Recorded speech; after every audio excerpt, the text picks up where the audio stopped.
ملیر کے جو پی آئی اے housing society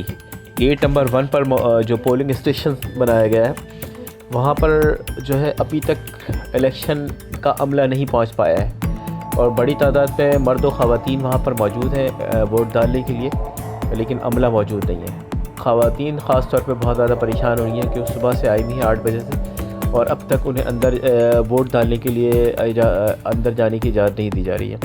جبکہ دوسری جانب جب وہاں پر موجود رینجرز اہلکار اور پولیس اہلکار سے اس بارے میں معلومات کی جا رہی ہے کہ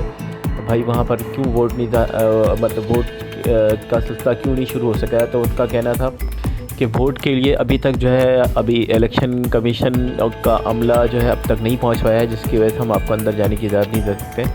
تو اس طرح کی صورتحال اوورآل جو ہے ملیر کے اندر ہے موجود ہے، اور بیشتر پہ پولنگ اسٹیشن پر جو ہے جانے کی اجازت دی جا رہی ہے، اور اس کی وجہ یہ ہے کہ وہاں پر عملہ موجود نہیں ہے۔ سگنلز کا بھی بڑا ایشو ہے، تو بالکل سگنلز بھی ڈاؤن ہو چکے ہیں، تو بہت کنڈیشن اس طرح خراب ہو رہی ہے کہ لوگ پریشان ہو رہے ہیں، اور الیکشن کمیشن کے لوگ جو ہے اب تک کسی قسم کا کوئی جو ہے وہ اپنا عملہ نہیں بھیج رہے ہیں۔